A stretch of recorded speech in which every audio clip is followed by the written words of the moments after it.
दोस्तों, आज की कहानी है प्रीति ने धर्मेंद्र के साथ वह काम पहले कर लिया जो काम शादी के बाद करना चाहिए था। कहानी पसंद आए तो वीडियो को लाइक एवं सब्सक्राइब जरूर करना। सुबह 6 बजे का समय था और तारीख थी 20 जुलाई 2021। उत्तर प्रदेश के जिला संभल के मुटेना गांव के पास दक्षिण की ओर खेत के बीचों बीच पेड़ से लाश लटकी हुई थी। उसके नीचे एक औरत और 2 लड़कियां विलाप कर रही थीं। उनके अलावा गांव के कुछ लोग भी मौजूद थे।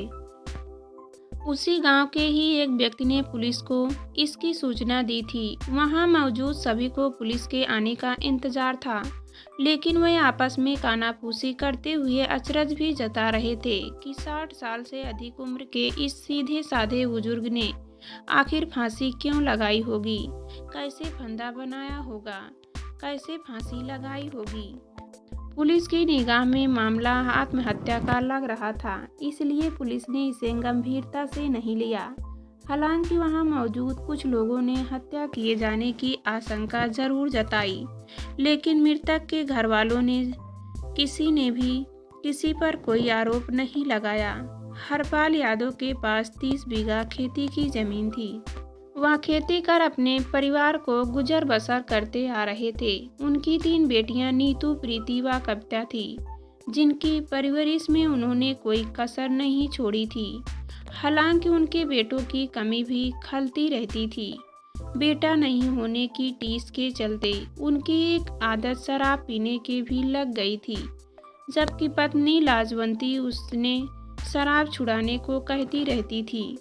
उन्होंने बड़ी बेटी नीतू की शादी कई साल पहले कर दी थी। कुछ समय से दूसरी बेटी प्रीति की शादी की चिंता सताने लगी थी। लाजवंती प्रीति के विवाह को लेकर कुछ ज़्यादा चिंतित रहती थी।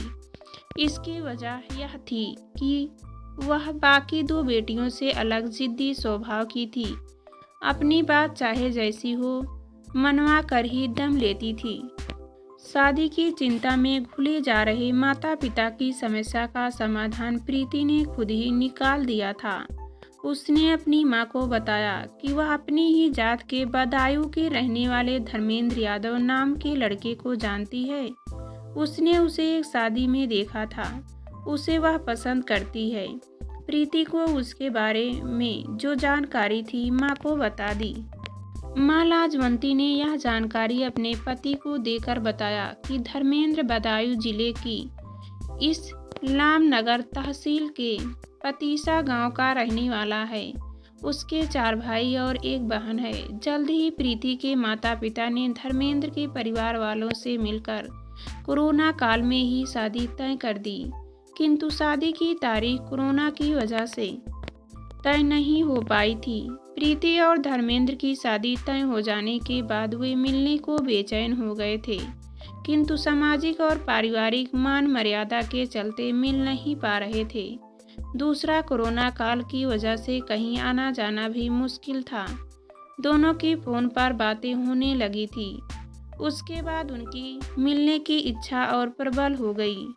एक दिन धर्मेंद्र ने प्रीति से मुलाकात करने का आग्रह किया। प्रीति भी इसी का इंतजार कर रही थी। धर्मेंद्र ने मिलने की जगह और समय बताया। धर्मेंद्र से मिलने के बाद प्रीति उस पर फिदा हो गई। उसे अपने सपनों का शहजादा मिल गया था।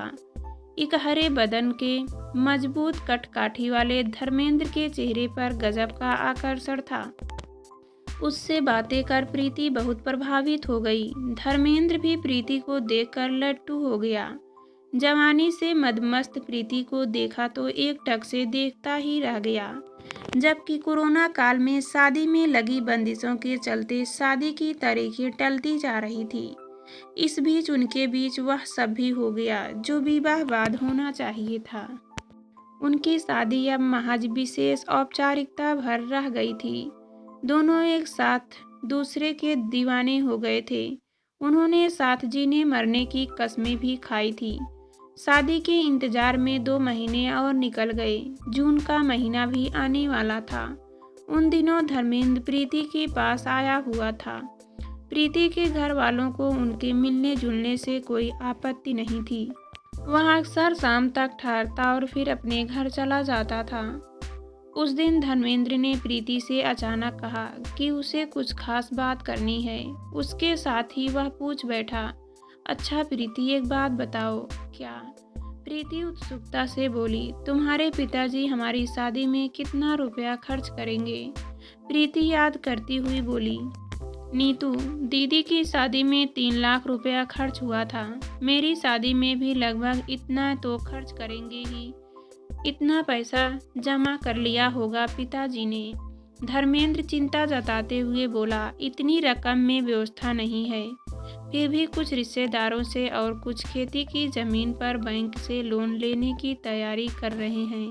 प्रीति बोली। तभी धर्मेंद्र बोला, 3 लाख रुपए में क्या होगा? देखो, मुझे अपना कोई कारोबार करने के लिए कम से कम 5 लाख रुपए चाहिए।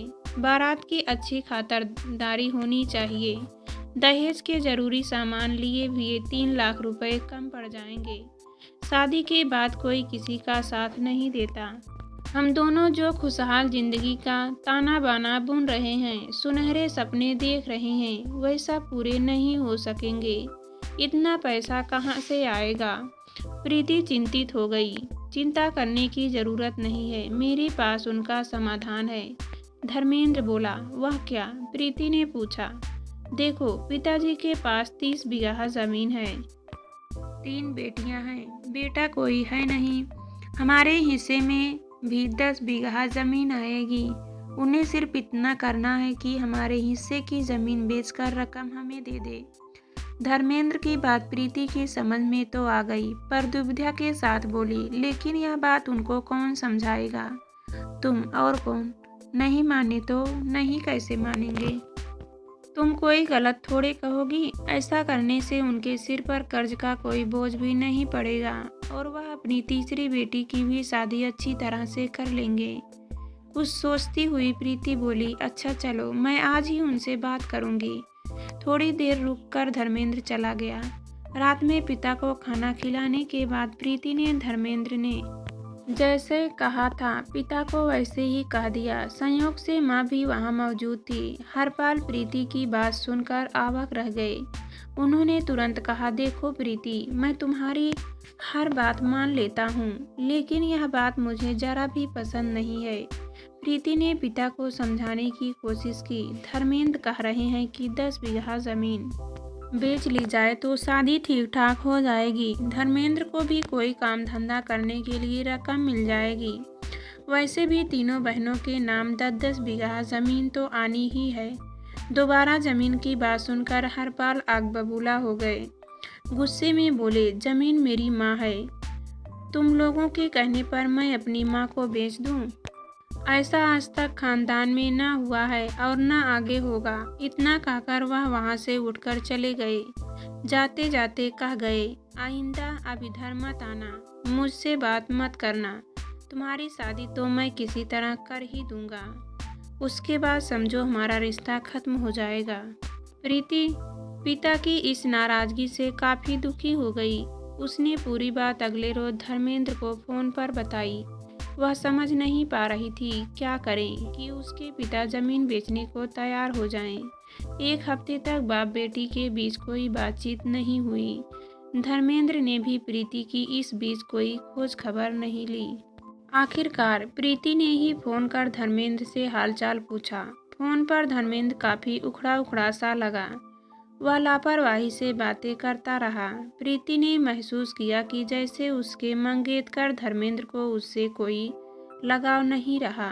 किसी तरह से प्रीति अपने प्रेम और अंतरंग संबंधों का हवाला देते हुए धर्मेंद्र को मनाने में कामयाब रही। वह धर्मेंद्र के प्रेम जाल में बुरी तरह फंस चुकी थी। धर्मेंद्र को अपना सब कुछ सुपर्द कर चुकी थी। उसने धर्मेंद्र को आश्वासन दिया कि वह कोई ना कोई रास्ता निकाल लेगी जिससे पिता उसके हिस्से की जमीन देने के लिए राजी हो जाएंगे। इसी के साथ उसने धर्मेंद्र को किसी जगह बैठकर समस्या का समाधान निकालने का सुझाव दिया। धर्मेंद्र प्रीति की बात मानते हुए उससे मिला। मिलते ही प्रीति उसके गले लगकर बोली, गुस्सा थूक दो, आओ कोई तरीका निकालते हैं। बुढ़े ने तो सारा खेल बिगाड़ दिया और ऐसा ही हाल रहा तो हम दोनों को वह जीते जी सुखी जीवन शुरू करने नहीं देगा। धर्मेंद्र गुस्से से बोला। तो फिर उन्हें रास्ते से ही हटा देते हैं। प्रीति तुरंत बोली। धर्मेंद्र अवाक रह गया। यह तुम क्या कह रही हो? वे तुम्हारे पिता हैं। पिता हैं तो क्या हुआ? तुम सही कह रही हो। उनके जीते जी हमें सुखी जीवन नहीं नसीब होगा। एक बार फिर समझाते हैं, मैं भी तुम्हारे साथ रहूँगा।